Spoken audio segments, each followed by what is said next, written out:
WESH 2 News starts now with breaking news. That breaking news now at 10. Police are on the scene of a shooting in Orlando. Yeah, they tell us it may be another case of road rage. WESH's Gail Pasco-Brown is live near the scene on John Young Parkway and West Colonial Drive. And Gail, police are still looking for that shooter as we speak. They are still looking. They're still questioning folks. And the only thing they had about the shooter's vehicle is that it's a Dodge Ram. I'm sorry, I don't have color, make, or model. Now, the shooting happened right here about where you see the police cars, right in front of this tire store. I am told by Orlando police that the shooter basically shot at the person. This is an apparent road rage, did not hit that person. Now, the victim is at another location, and the only thing we're told is that glass was in that person's car. Again, this is an apparent road rage shooting. No one was hurt, and police are still looking for anybody as far as involved in this or any witnesses. And if you have any information, you're urged to call Orlando Police. I'm Gail Pasco-Brown, reporting live in Orange County for WESH 2 News. This Lake County woman is accused of hitting a man and a teen with a broomstick while they were riding their bikes down the street. Yeah, tonight she is charged with aggravated battery. WESH News' Haley Krummelholm is live in Tavares tonight. And Haley, you spoke with that woman to get her side of the story. What'd she have to say? So I spoke with that woman, but I also spoke with the mother of that teen who's an alleged victim in this incident. The mom and the woman arrested obviously had very different perspectives on what happened, but they both said they've had ongoing issues. Krupnika's next court date is set for March. Live in Lake County, Haley Krummelholm, WESH 2 News. We need to turn to your forecast because you saw a little bit in Haley's shot there. Wind blowing her hair. A lot of winds out there across Central Florida tonight. We also already had a severe thunderstorm warning with this system, Tony. Yeah, the severe part is over, but the wind still is going to continue through the afternoon tomorrow. Hey, let me show you where that front is right now. Just to the west there of Tampa Bay. You can see a line of some showers. No thunderstorms right now. There have been 3 lightning strikes down towards the south of Central Florida, but for the time being, we're in pretty good shape. You can see a few showers here, a little heavier downpour along the beach line. We'll get to that area here in a second. Rain is now ending in Daytona Beach, New Smyrna Beach, Oak Hill, Sanford, Geneva, get ready, Longwood, Markham Woods. Got a little bit of rain here. This is all moving steadily now off towards the east, east, northeast. There's Longwood, over towards Fern Park, over towards Lockhart, I should say. Getting ready to head along the 408 and just north there towards the 417. The rain's going to be moving on in, but the heaviest of the rain right now is from the beach line to the 417 back towards the airport and then over towards Lake Hart. There's some pretty good rain coming down. Again, nothing severe over towards Point Siena. Big batch of rain here. This is all going to build off towards the east northeast. And as you can see, recent wind gusts tonight still running 20 to 30 miles an hour. So the front kind of moves on through overnight tonight. The showers will depart here the next hour or two, and then out the door tomorrow morning. You're going to see some sunshine, but it's going to be a little bit cooler. 53 up in Ocala, 59 here in Orlando, and 60 in Melbourne, but we're not going to recover a whole lot. I'll talk more about that, and it's a big week of racing up at Daytona. We'll talk about all those races, and the one we're most concerned with, rain, when I see it coming up at 10:18. Tony, thank you. New at 10 in Seminole County, 2 people are expected to be okay after being rushed to the hospital after this 2-car fiery crash in Castleberry tonight. Fire rescue say the crash sparked a transformer fire that caused some power outages. Duke Energy was called to the scene to assess the damage and deal with those outages. Also new at 10 in Orange County, this man is being held without bond tonight. He's accused of shooting and injuring a man in Orlando Sunday morning. Darian Vega made his first court appearance this morning. The man he's accused of shooting on Curryford Road was taken to the hospital and treated with a hand injury. Vega now faces several criminal charges, including attempted felony murder and aggravated battery with a firearm. A Marion County mom is trying to track down her 2 young boys tonight. Deputies say their dad never returned 4-year-old Tristan Johnson or his 6-year-old brother Terrence after a custody visit. Now their mom says she has not seen her boys in nearly a month and worried their father, Terrence, may have taken them out of state. Investigators just want to bring the boys home to their mom. A lot of times these things don't make it out to the level of a press release or the news, but here at the sheriff's office, I know we put this out on social media, just trying to do what's right. Let's settle this civil case, get these kids back to their mother, and allow the children to move on with their lives. Investigators say they did speak to the father on the phone today, and they heard the kids playing in the background, and he also said he plans to bring the boys home. It started burning yesterday. It is still burning tonight, and it could continue to burn for days to come. We're talking about the fire on Silver Meteor Drive off Silver Star Road and Orange Blossom Trail in Orange County. The giant pile of wood and mulch erupted yesterday, and fire rescue has been there ever since, trying to knock it down. That fire is contained. Neighbors and business owners are happy to see first responders still at that scene to keep it from spreading. It was a little bit calm, but now because of the winds, it's just getting worse. Does it worry you? Your business is a few hundred yards away. Yes, it does worry me, plus the neighbors next to us, so it's really concerning. The owner of Mills, Nebraska Lumber says she leases the property where the fire is contained to a landscaping company that collects wood to generate mulch. Firefighters could remain at that scene all week, putting out any hot spots and keeping that fire from growing. The state fire marshal is investigating the cause of the fire. A local church takes advantage of Super Bowl Sunday to host a Super Sunday in hopes of helping the less fortunate. Yes, WESH News' Gail Pascal Brown reports in this project community with the big game now behind us. The church is turning its attention to Lent to try and encourage people to donate canned goods. If you want to know how to donate, you can find all of the information you need on our website, WESH.com.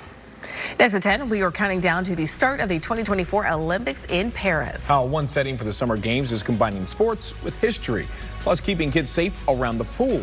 The measures being considered right now to make sure no child is hurt in the water. And helping the survivors of a fiery plane crash in Southwest Florida, why one woman says she had to take action. Next.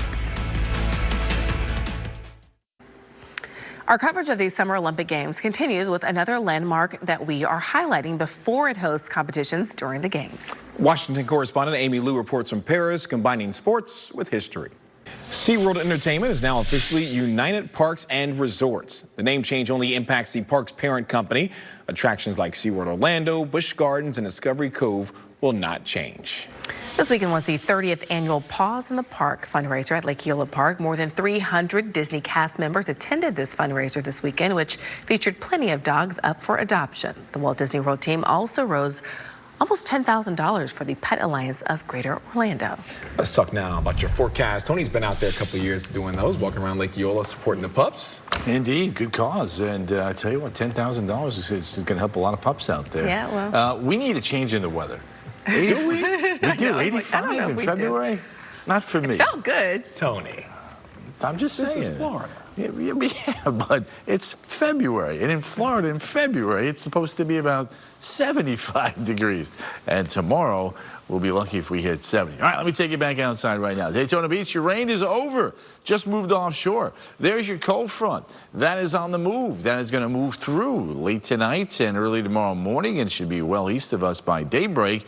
You can see a little ribbon of rain moving on through. The actual front, though, still off towards the west. And as we take a look at that live radar, a few showers here, southern Volusia County now, south of Daytona Beach, New Smyrna Beach over towards Oak Hill. A few sprinkles here, just moved through Sanford, Longwood, en route there towards Geneva. Chuliota going to get in on a little bit of activity. A little bit of heavy rain here came right through Waterford Lakes, now up towards Bitlow, Christmas, and Wedgefield. Farther to the south and west, look at St. Cloud, Kissimmee, over towards the Holopaw area. A little bit of rain working over your way. And then this action is going to head towards Brevard County later on tonight. Now, there's a hint of some of that drier air to the north and west of central Florida. Dew points falling back into the 50s that way, but here in town still running about 65 to 70. Winds will turn northwest. That will drag in that drier and that cooler air as we're heading out the door tomorrow morning. You can see the rain moving offshore by about 1:32. A lot of clouds around in the morning. Things will improve during the course of the afternoon. The outdoor temperatures down in our northern communities. Ocala back towards Palm Coast, 53, 54. Metro area, 59, 60. Melbourne, Palm Bay, low 60s to about the 60-degree mark. Daytona Beach tomorrow, clouds around, in and out. Afternoon highs, middle 60s behind that front because the winds are going to turn around to the northwest, and that's going to keep our temperatures in check for a change come tomorrow. Remember, normal high for this time of the year, 75. Tomorrow, right around 70 here. Mid-60s up to the north, low 70s in our southern communities. Now, you want cooler weather? We've got a little bit of that. 40 to 45 in our northern communities Wednesday morning, upper 40s to near 50 metro areas back towards the coast. So you still need the jackets here as we are in the month of February. There's our big dome of high pressure sliding to the east. Whether you're on the backside or the western side of high pressure, the air gets milder. You get more of an onshore flow or a southeasterly flow. And then we have a front nearby on Friday. That's going to stall on out. Little kink of energy is going to develop along it and may be problematic for the races over the weekend. But for Valentine's Day, we are looking good with your loved ones for dinner, falling back into the mid-50s. Blue-green vacation duels looking good. Low 60s for the races here. And then the Fresh Farm Florida 250. Try saying that a couple times quick. 72, 70, and 66 degrees. We head into the weekend. There's your front. Little area of low pressure develops along it. Coming up in the next half hour, we'll take a look at those weekend races, including the Daytona 500, and how much rain we could see. Putting it all together, Tuesday, Wednesday, low 70s, Thursday, Friday, mid-70s. There's your unsettled weather, Saturday, Sunday, on into Monday. More than 20 million people are under a winter storm watch across the Northeast. A nor'easter is expected to dump as much as a foot of snow in some areas by the end of the day tomorrow. New York City is preparing for its largest snowfall in 2 years. We have not had any significant snowfall for quite some time. In fact, it was amazing how little salt we had to use last year. But, you know, the time has come. You know, Mother Nature does what she wants to do. Closer to Boston, crews are preparing for heavy surf and flooding. Residents spent today picking up sandbags to protect their property before the storm hits the Massachusetts coast. We expect high wind gusts with the potential to bring down tree limbs and power lines that may cause some damage in places. Minor to moderate coastal flooding, especially during Tuesday afternoon and Wednesday morning high tides. Boston's mayor already canceled classes in all public schools for tomorrow. Residents are also being urged to stay put until the storm passes. Conditions overseas could impact your Valentine's Day, at least when it comes to satisfying your sweet tooth. Next at 10, we'll explain how climate change is causing the price of chocolate to soar here in the U.S. And 2 Israeli hostages return home months after being taken captive by Hamas. Military action it took to rescue them. Oh my God, you guys are not going to believe it! Yay! Turn it up. I'm strictly interested in the comedic elements.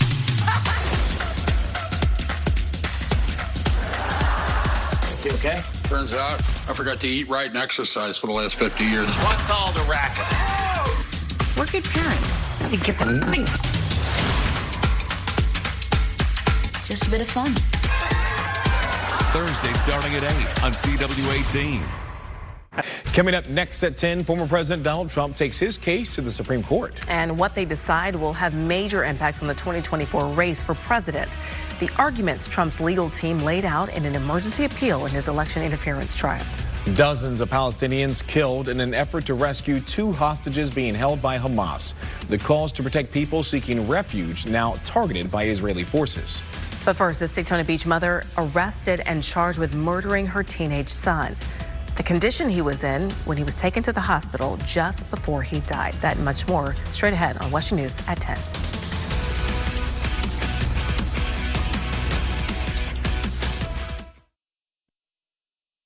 Local, live, late breaking. WESH 2 News on CW18 starts now. Thank you for joining us at 10:30. Here's a look at tonight's top stories. Breaking news, Orlando police are investigating a shooting tonight. It happened at John Young Parkway in West Colonial Drive, and police say someone was shot at and was hit by broken glass. That's right, that car was damaged in the process. Right now, there are no arrests and no word on a suspect description. Also tonight, a woman has been charged with aggravated battery with a deadly weapon after investigators say she attacked a man and a teenager with a broomstick while they rode bikes down her street. This happened Sunday in Leesburg. Neighbors say the incident is part of an ongoing neighborhood dispute. And 2 people are recovering tonight after a fiery 2-car crash in Castleberry. It happened at Seminole Boulevard and Geneva Legacy Lane. Fire Rescue says the crash started a transformer fire, which then caused some power outages. Duke Energy was called in to assess the damage and deal with those outages.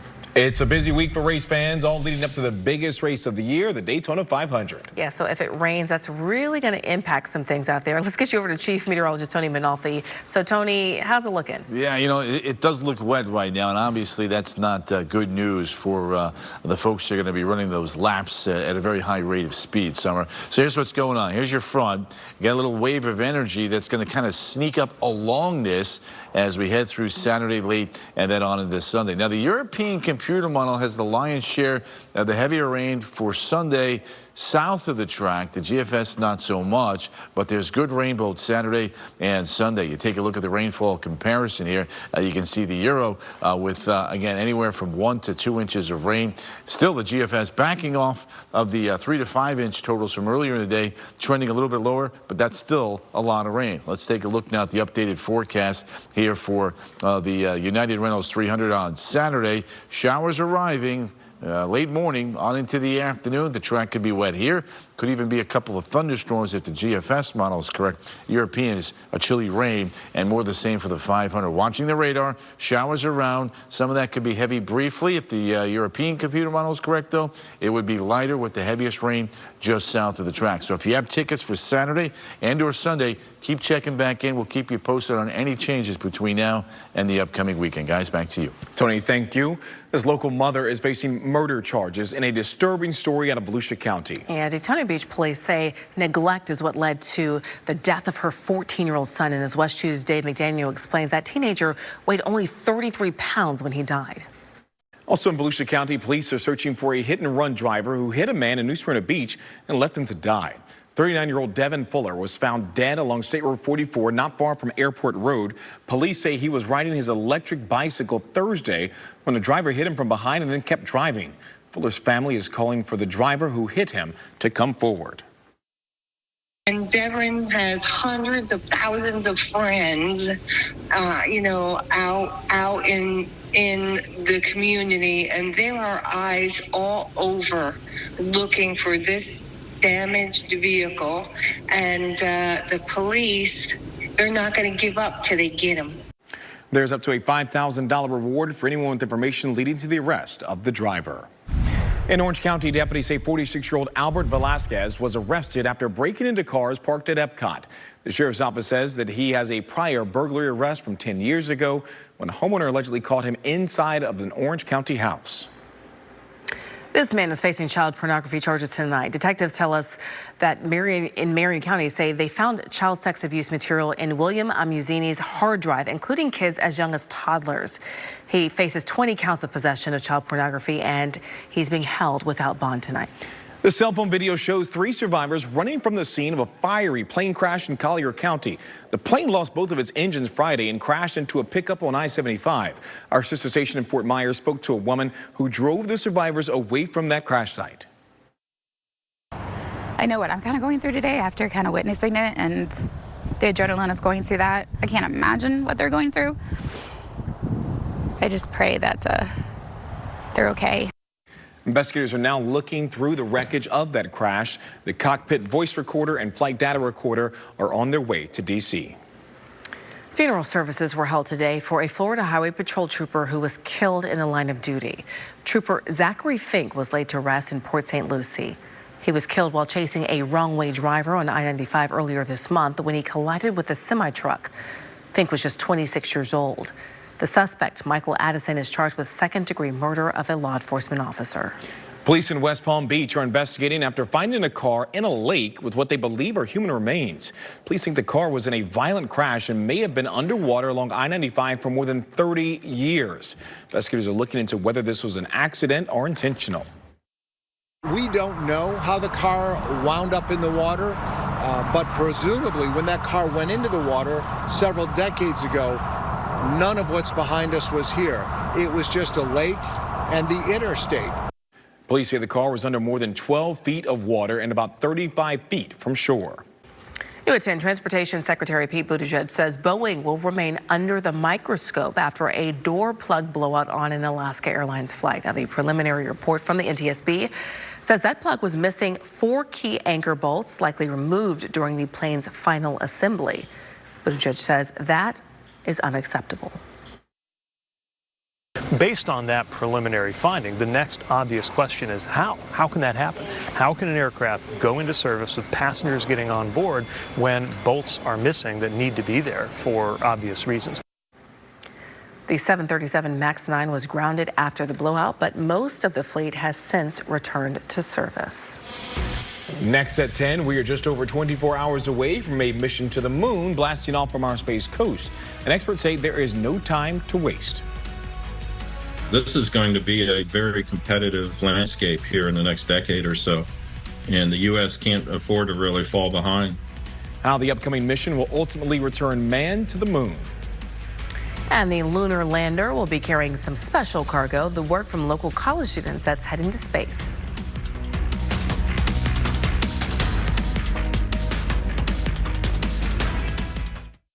Black history is Central Florida's history. It's America's history.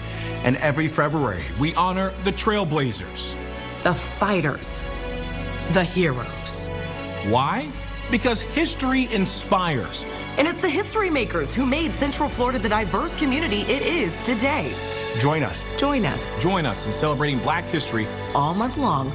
Join CW18 in celebrating Black History Month. Download the free WESH 2 News app today. After a commercial U.S. mission to the lunar surface failed last month, another is set to launch from the Kennedy Space Center this week. Yeah, Key Science is on board as NASA eyes a base on the moon. Our Space Coast Bureau Chief Scott Heiler explains why the stakes are so high. Now, those amazing graphics of the lunar lander in Scott's story there are thanks to the Houston Chronicle and their 3D project on the mission. We'll have a link to their project in the story on our website at WESH.com. The work of local university students is heading to the moon in Wednesday's launch. Students at Embry-Riddle Aeronautical University in Daytona Beach built a project that's on board the mission to the moon. Their Eagle Cam will thrust itself from the lunar lander just before touching down, capturing the landing from a third-person perspective.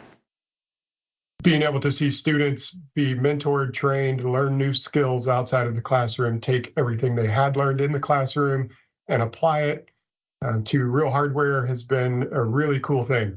So all of these students have been very successful in getting jobs, internships. Their Eagle Cam will be the first ever university student-built project to land on the moon. We're now just days away from the next launch, sending astronauts into orbit from our Space Coast. Crew 8 is set to blast off from Kennedy Space Center no earlier than next Thursday, February 22nd. They'll take off in the Dragon Endeavour spacecraft, then spend the next 6 months or so at the International Space Station conducting a number of experiments in orbit. If we are trying to launch something tomorrow, Tony, you've been talking rain.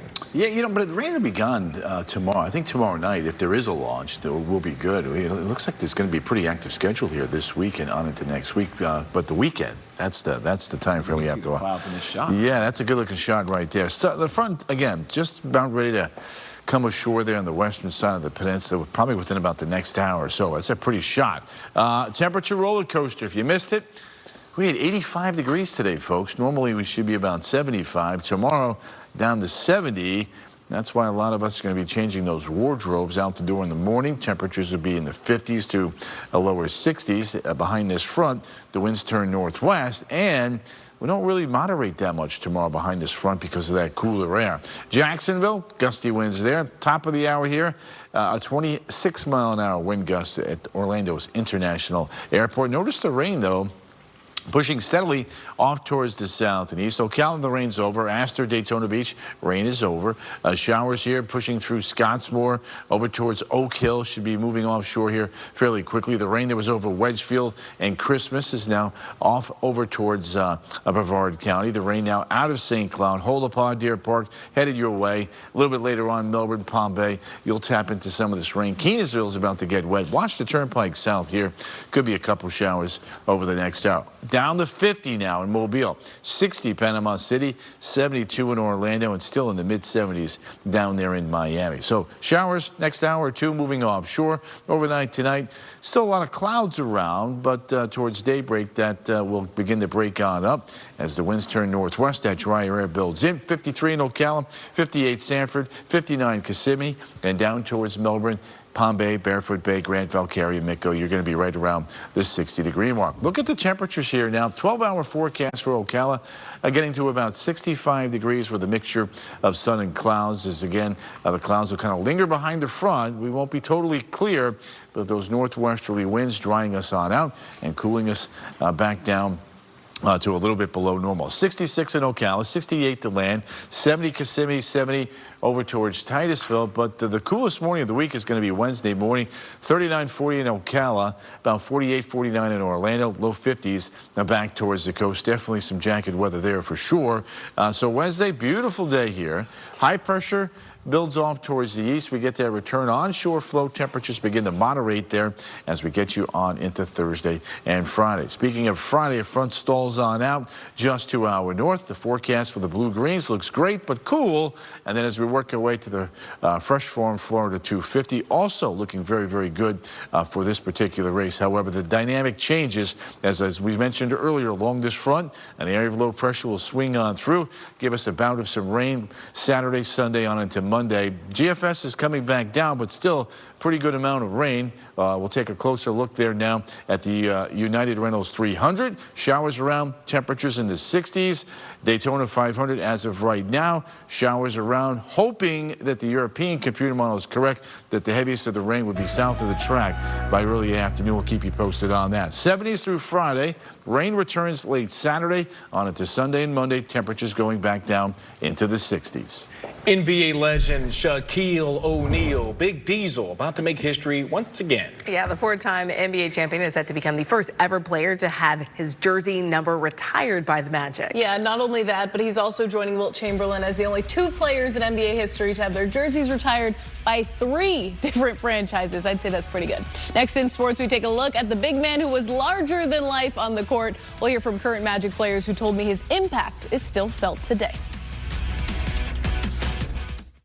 All day. True Crime Network, Spectrum 466. Get to know Sheldon. Sheldon, what are you doing?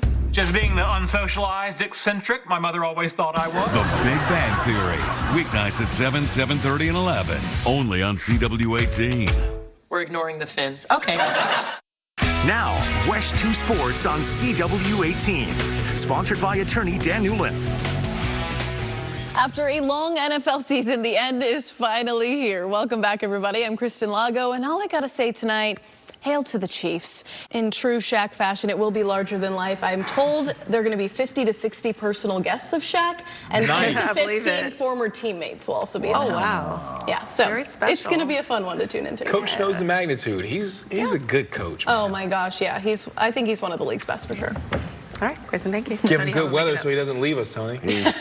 He knows where to go. Yeah. He knows where to be. He's been here for a while. Let's take you outside. Tuesday, Wednesday, low 70s. Thursday, Friday, jumping up to the mid 70s. By the weekend, with the big race, we're hoping that that heavier rain is just south of the track on Sunday. So keep checking back in if you have tickets for either weekend race. You know, Dave McDaniel will be there. He does not want to make this thing up on a Monday. Remember, you can wake up with WESH. Our Sunrise crew starts at 4:30 a.m. with overnight news, first warning weather, and of course your traffic. We are on top of all of your big stories tonight. Don't forget to flip over to WESH 2 for local live late breaking news at 11. But we are always online at WESH.com or by using the free WESH News mobile app. We'll see you in a few minutes.